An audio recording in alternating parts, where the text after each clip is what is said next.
forcing emphasis on ethnicity. What are we doing wrong? We all know that as editors, what determines the stories that you use, what determines the story, the photo, your lead story, it's not the language the reporter speaks. It's either the story is good or it's not good, even if the person is your younger brother.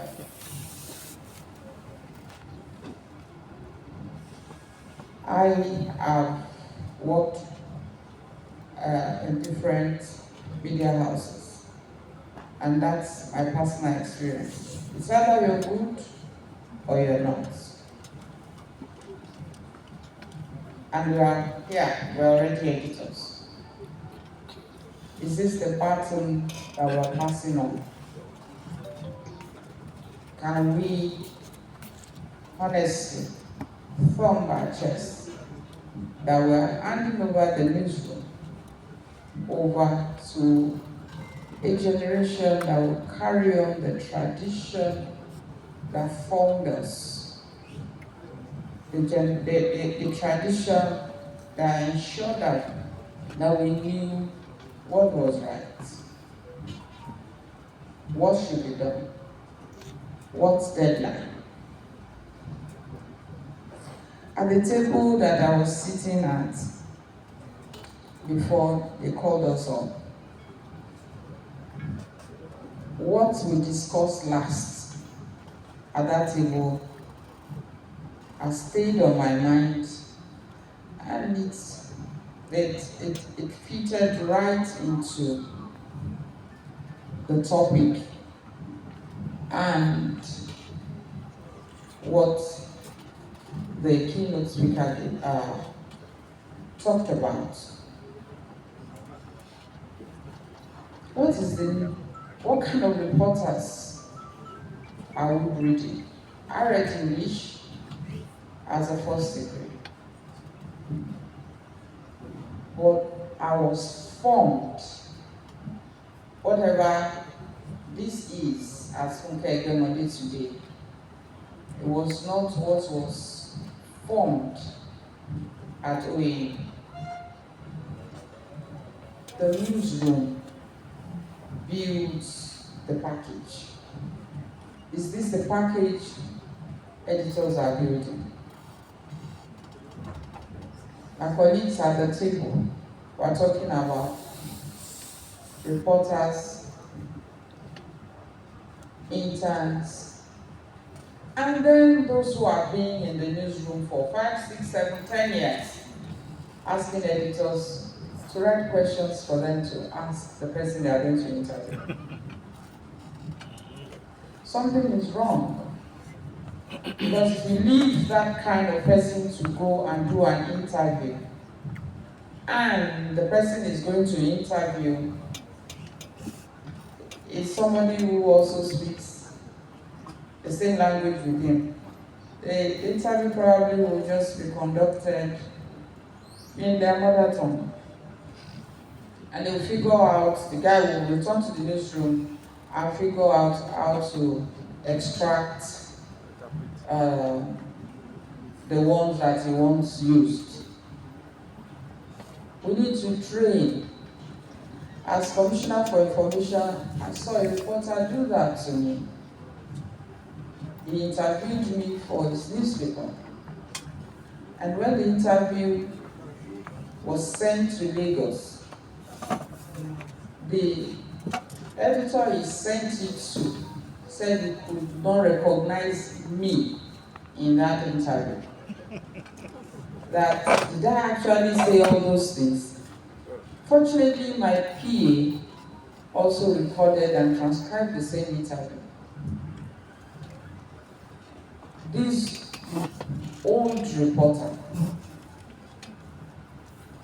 simply sat down and did what was convenient for me, which was to Google each question the kind of response that Osun State government will give on agric.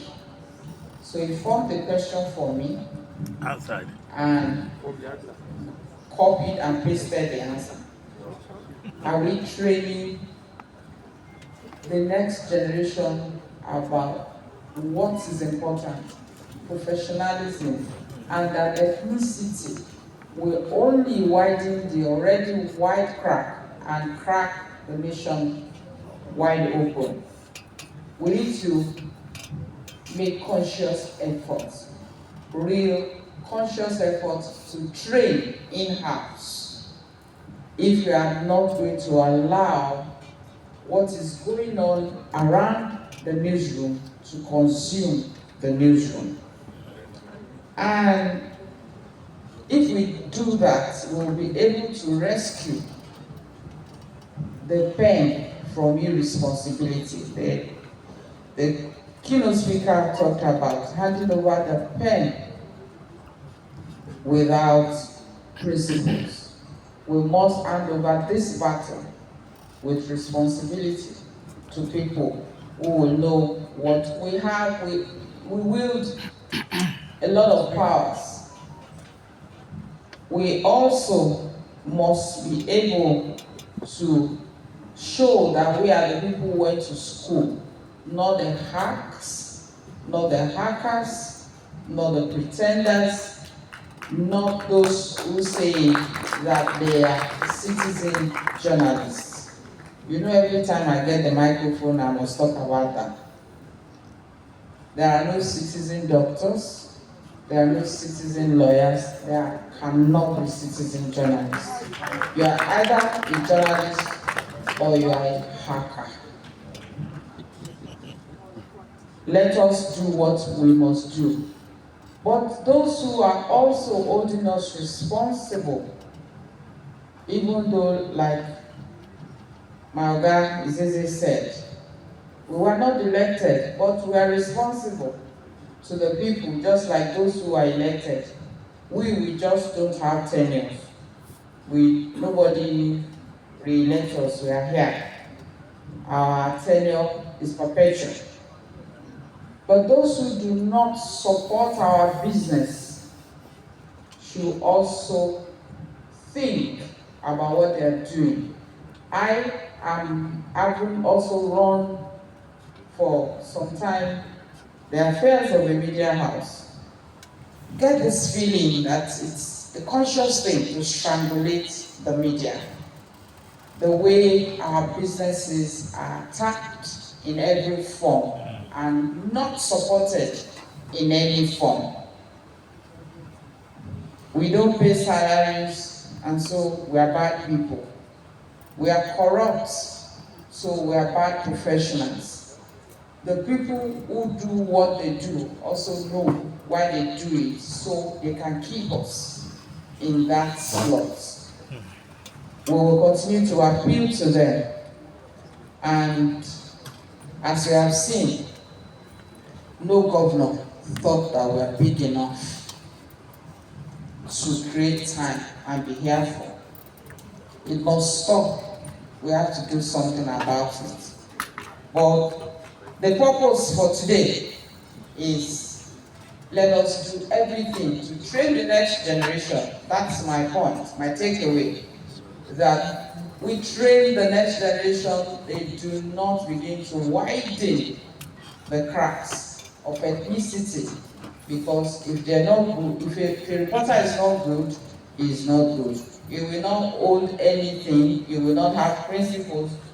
No matter how simple he is, he will not be able to do anything that will give him the kind of dignity that we're talking about the late LKG. Thank you.